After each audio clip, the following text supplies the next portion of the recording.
Saya sampaikan penghargaan yang tinggi kepada para hadirin. Saya lihat banyak sekali adik-adik, anak-anak, dan teman-teman saya hadir di sini.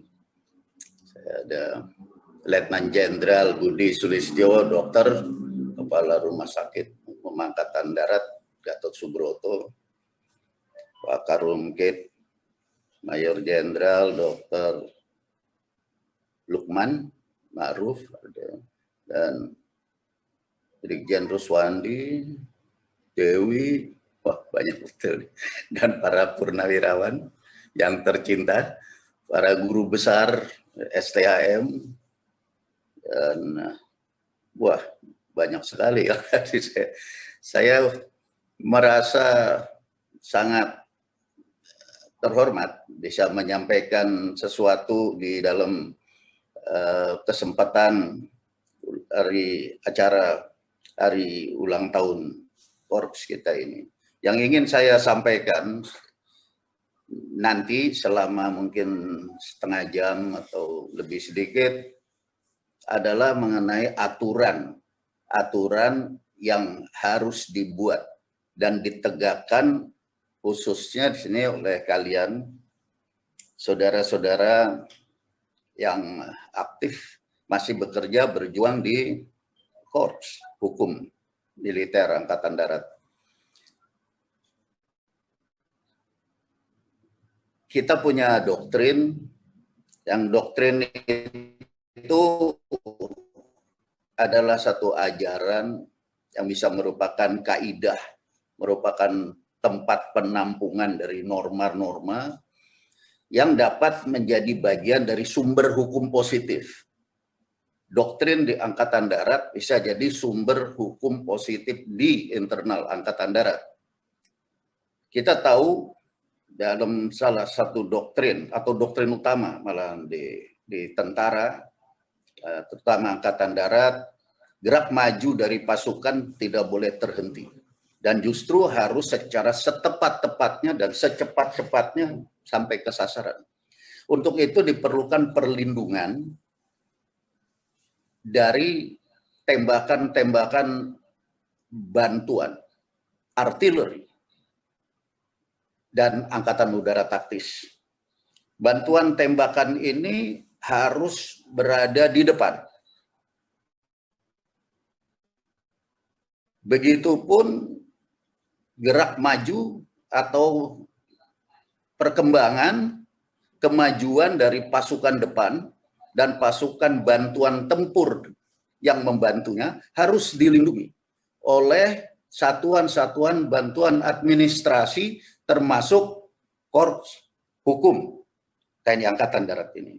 Jadi kalian itu harus memberikan satu produk atau hasil yang bergerak di depan dari perkembangan pasukan.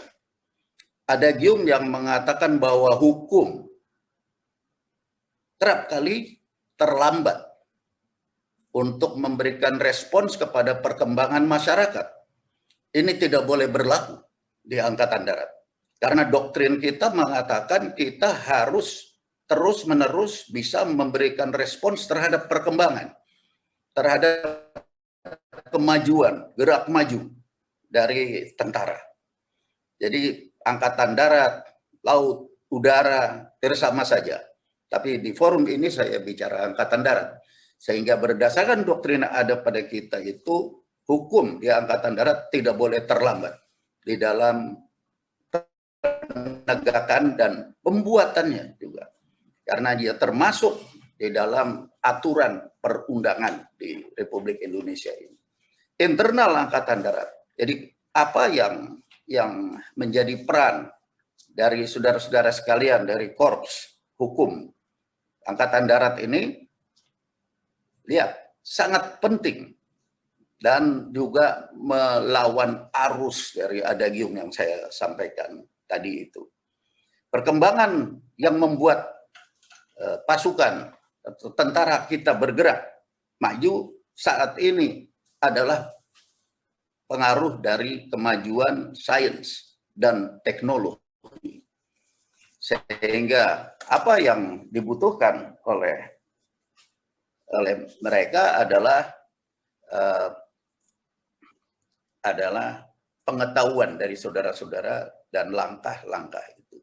Nah, mengenai doktrin dan bahwa kalian mempunyai peranan untuk memberikan perlindungan terhadap gerak maju pasukan, dan dalam hal ini adalah perkembangan, kemajuan teknologi dan sains dari pasukan TNI dan Divora ini Angkatan Darat.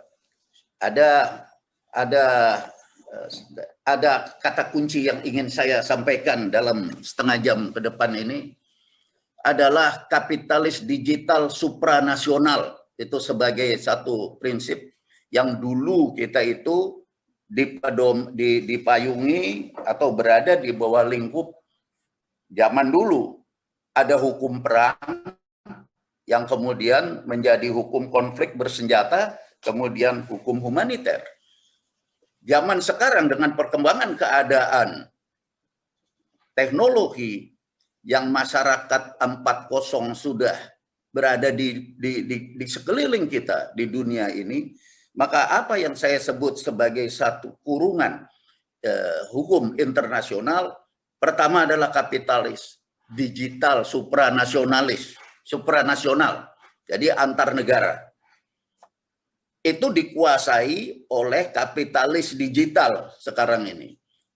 Dulu kita itu harus merefer kepada hukum yang saya sebut tadi.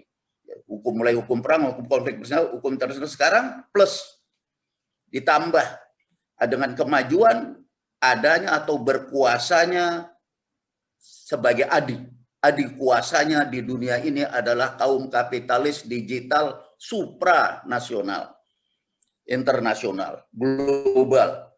Dulu yang saya sebut hukum humaniter itu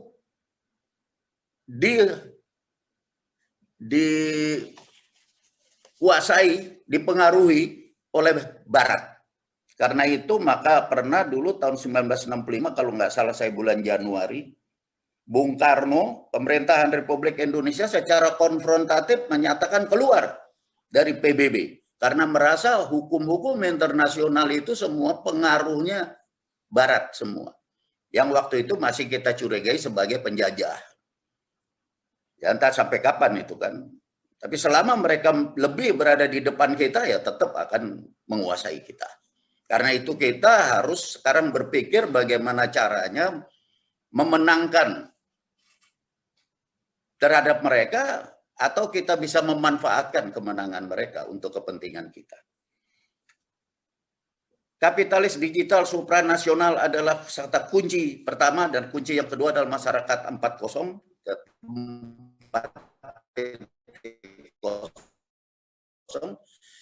yang ketiga, dan ada yang periferal. Yang sentral itu yang selalu saja mau menggergaji Pancasila supaya diganti dengan ideologi yang lain. Nah, ini menyebabkan kita di sentralnya kita, di jantungnya kita roboh. Ini separatisme sentral. Separatisme periferal yang sekarang ini sedang mengganggu kita adalah apa yang terjadi di Irian, yang sekarang namanya Papua. Ini adalah bentuk separatisme periferal. Ini yang harus kita hadapi. Kemudian selain itu, keadaan darurat yang dimaksud oleh Jenderal Ketty itu saya jabarkan sebagai radikalisme. Radikalisme itu adalah akar dari terorisme. Kalau terorisme pohon, akarnya itu radikalisme. Jadi masyarakat radikalisme itu membuat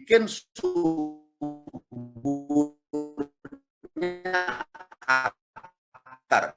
Saya minta maaf, keliru. Yang radikal, itu akarnya yang akan subur di situ adalah ideologi. Dan ideologi apa? Ideologi dari pohon yang tumbuh hidup dari akar itu, ya pohon terorisme itu.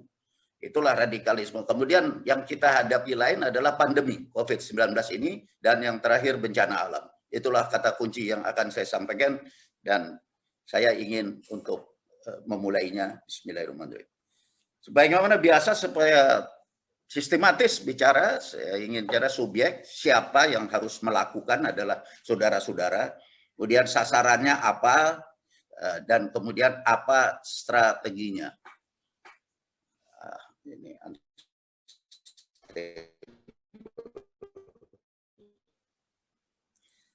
Ini berada di dalam suatu kurungan besar. Kurungan besar dan barangkali juga kurungan besar. Besi, terbuat dari besi. Ini kita sekarang ada di hukum-hukum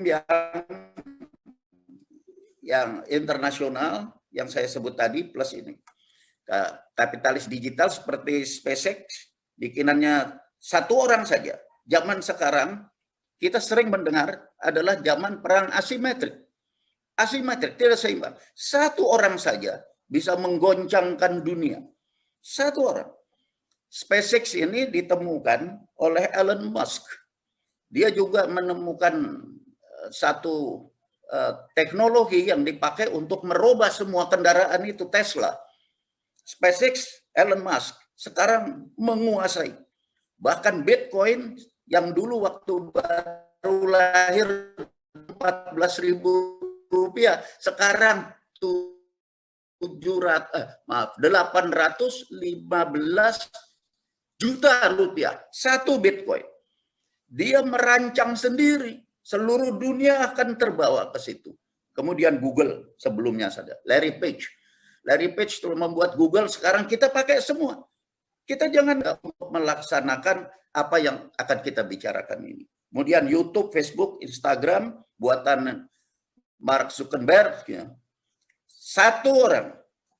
Kemudian Twitter, itu oleh Jack Dorsey, kalau nggak salah ya, Jack Dorsey. Kalau kita kan kalau menemukan sesuatu ribut, kita bully sendiri kan.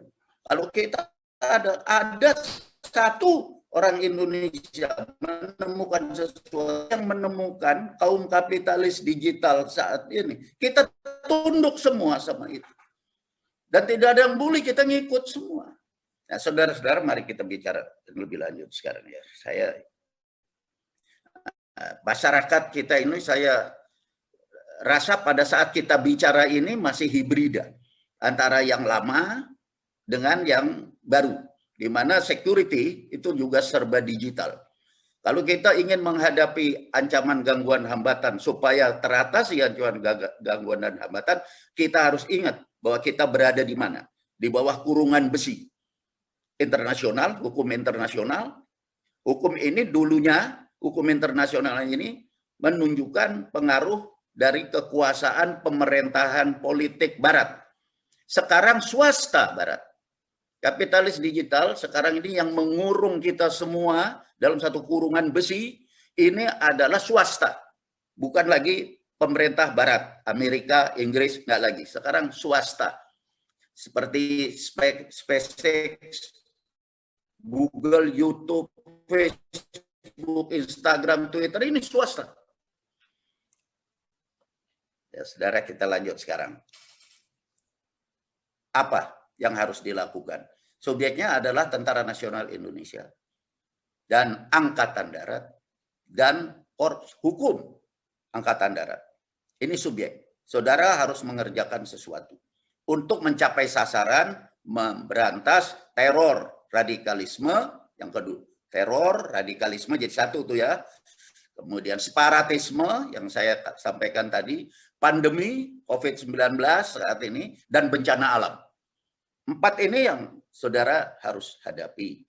Caranya CHK Angkatan Darat ini, korps yang kita cintai, adalah mengerjakan strategi.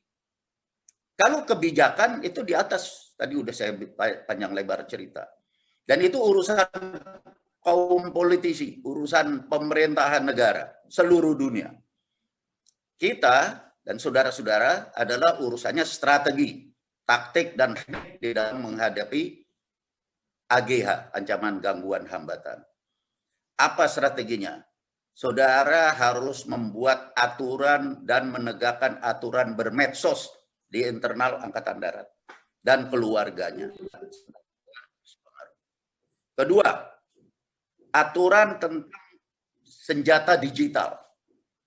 Bagaimana mengatur supaya kita bisa mengendalikan senjata-senjata kita yang kontrol dengan sistem digital. Yang ketiga, membuat aturan khusus di kalangan kita sendiri dan kemudian kita tularkan sebagai influencer ke masyarakat pada umumnya untuk adanya atau mendukung adanya penemuan-penemuan baru.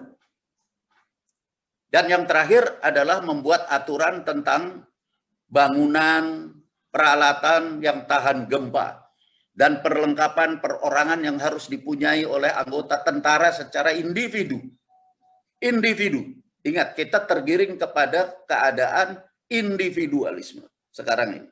Individu kita harus atur supaya tiap-tiap orang itu punya tempat bermukim tahan gempa, tempat bekerja tahan gempa, dan mempunyai perlengkapan untuk menghadapi gempa bumi dan menghadapi banjir. Kata-kata gampangnya ya, tiap prajurit punya ban bekas lah, ban dalam bekas di rumahnya masing-masing. Kalau di rumahnya ada 7 orang keluarganya, ya ada 7 ban bekas siap di situ. Untuk kalau banjir bisa langsung, jangan langsung kelelep mati, menyerah atau minta tolong, tapi masing-masing pada bisa pakai ban bekas sendiri-sendiri yang disimpan di rumahnya, tiup, pakai untuk pelampung, bahkan bisa nolong tetangga-tetangganya. Saudara-saudara, sekarang mengenai tadi yang saya sampaikan, kuasai sosial media domestik dan mancanegara. Kita kuasai. Kalau saya katakan tadi bahwa dulu kita pernah keluar dari PBB karena kita merasa semuanya didikte oleh Barat. Itu tahun 1965 bulan Januari. Tapi kita lakukan itu secara konfrontatif. Sehingga kita terpaksa lupa tanggalnya, tapi bulan September 1966 kita masuk lagi ke PBB. Kita udah keluar, kita masuk lagi. Itu pelajaran loh ya. Kita ingat bahwa kita harus berbuat apa supaya kita juga tidak begitu lagi, supaya kita bisa menguasai sosial media yang mancanegara, apalagi yang domestik. Itu gimana caranya? Itu kalian jabarkan sendiri-sendiri di tataran taktis dan tataran teknik.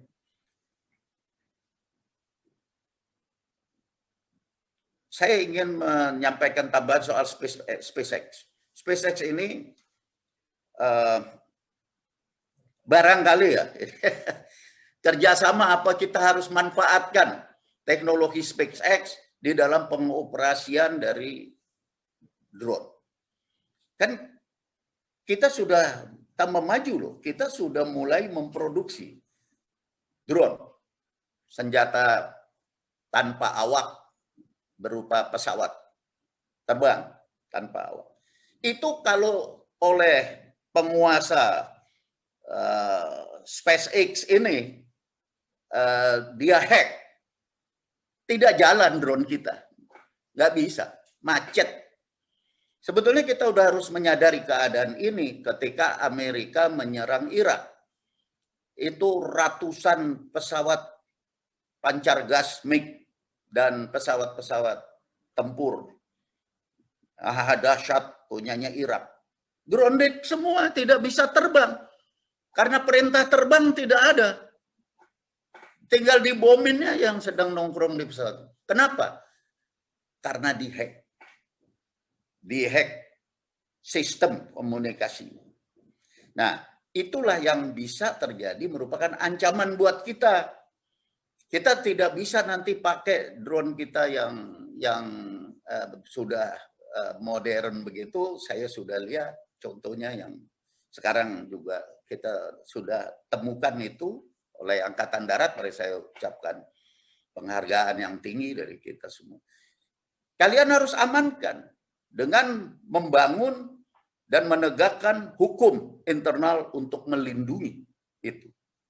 Apa mau konfrontatif, apa mau kerjasama, terserah. Tapi harus kalian lindungi. SpaceX dan NASA, saya ingin lihat bersama di sini. Sudah buat 4,6 dengan 4,6 triliun rupiah pembuatan stasiun luar angkasa dalam orbit gateway. Dengan NASA, ya koordinasi. Jadi kerjasama antara swastanya mereka dengan pemerintahnya mereka. Kita, swasta kita, dengan swasta mereka ini, ada kerjasama atau belum? Kalau belum, disitulah kelemahan kita. Pemerintah kita dengan pemerintah mereka dan pemerintah kita dengan swasta mereka sudah ada belum? Belum. Disitulah kelemahan. Tapi kita tidak usah bicara yang bukan skup kita. Kita bicara skup kita, tegakkanlah itu dengan counterpart kalian masing-masing. Saat ini SpaceX sudah mengklaim mengorbitkan 900 satelit Starlink. Ratusan satelit itu memancarkan konektivitas internet ke antena penerima di bumi kita. Dia pancarin bumi. Kalau dia stop, macet. Habis website gitu semua. Website gitu. Nggak jalan semua. Jangankan yang saudara-saudara pegang handphone itu semua mati. Apalagi senjata-senjata canggih yang kita sedang produksi sekarang, kalian tidak bisa laksanakan. Untuk itu kalian harus buat aturan-aturan yang membuat atau melindungi tentara kita dari sasaran kita sekarang ini, dari ancaman, gangguan, dan hambatan yang kita hadapi, yang ditanya Teti tadi. Nah, ini saya ingin tunjukkan bagaimana kemampuan kita sebetulnya yang sudah ada, yang saudara-saudara harus manfaatkan. Situs keamanan NASA itu dihack oleh bocah SMP, Putra Aji Adari, anak Tangerang. Anak Tangerang, nggak sekolah.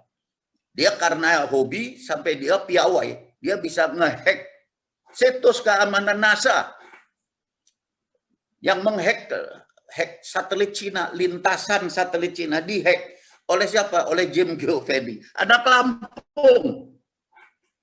Jangan ngusak aja.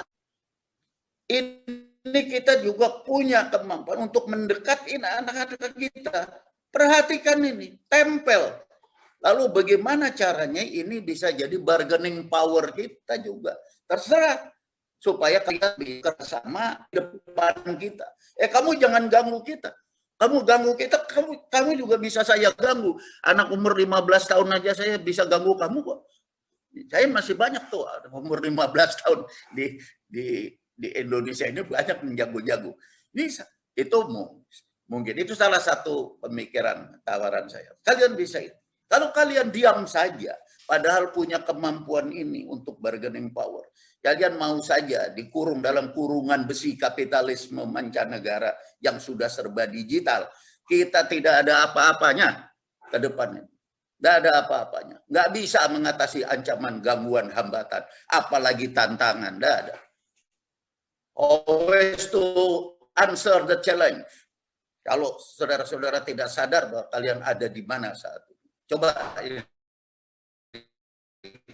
kita lihat vaksin AstraZeneca ini yang menemukan Amerika, Moderna yang menemukan juga orang Amerika, Sinovac orang Cina. Indonesia baru memproses kepengen menemukan vaksin Nusantara, ngambil dari badan kita sendiri, dikeluarkan dari sistem imun kita.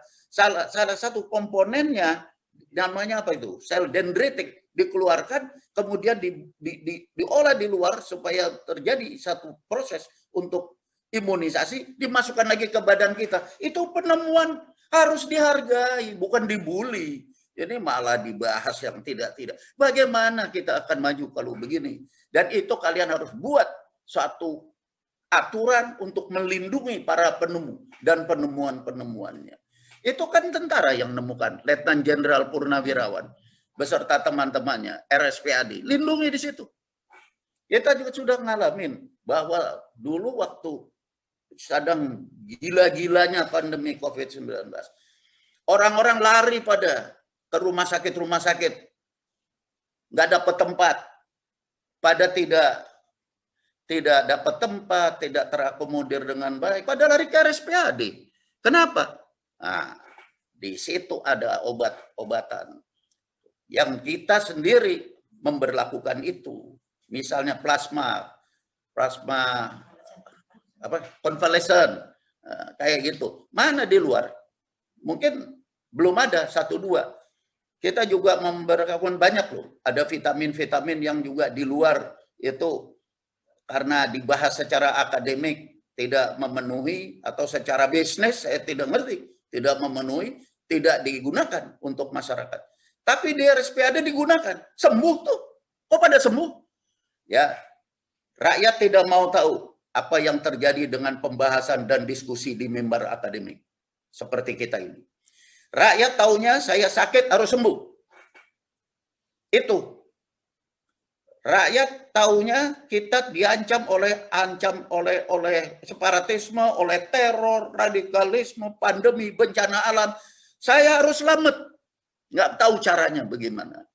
Jangan bahas kita saling bully tentang cara dan strategi kita. Akibatnya apa kemampuan kita lenyap semuanya. Saat ini kita berada pada era hibrida, yaitu era di mana masih pakai sistem lama dan kita masuk ke sistem baru, sistem hidup lama dan sistem hidup baru. Itu hibrida. Dua-dua masih digunakan. Jadi kalau kita misalnya bikin aturan yang seperti disampaikan oleh Kasat tentang aturan penggunaan medsos, dan kalau aturan kalian bermedsos, itu jangan kita diem aja lihat habis. Kan aturan disiplin militer bisa dibuat. Kita bisa buat aturan disiplin militer. Jangan itu saja, sejak 1945 saya lahir dulu, saya luar kepala apal pasal-pasal itu. Masa nggak tambah-tambah aturan disiplin militer itu? Masukkan di kitab undang-undang hukum disiplin tentara. Masuk. Kitab undang-undang tentara. Bangun. Sesuaikan dengan keadaan digitalisasi security. Digitalisasi pertahanan. Yang sekarang ini ada mengungkungi kita. Memayungi kita. Jadi jabarkanlah baik-baik secara internal di dalam Angkatan Darat. Sehingga saudara-saudara akan survive, akan berhasil di dalam melaksanakan tugas melindungi tentara, melindungi Angkatan Darat, melindungi TNI, melindungi negara, dan melindungi umat manusia. Saudara-saudara, itu saja yang ingin saya sampaikan. Semoga saudara-saudara berhasil dalam melaksanakan tugas. Saya titip seluruh Angkatan Darat, seluruh tentara, seluruh rakyat Indonesia kepada saudara-saudara anggota Korps Hukum Angkatan Darat. Sebagai negara hukum, hukum adalah panglima dalam kehidupan kita berbangsa dan bernegara. Dan saudara jabarkan dalam skop, dalam level saudara, untuk menyusun supaya Angkatan Darat ini menjadi satu tentara yang handal, tentara yang up to date, yang modern, yang mampu menjawab tantangan zaman. Wabillahi taufiq wal hidayah. Wassalamualaikum warahmatullahi wabarakatuh. Selamat hari ulang 69 Korps Hukum TNI Angkatan. Terima kasih.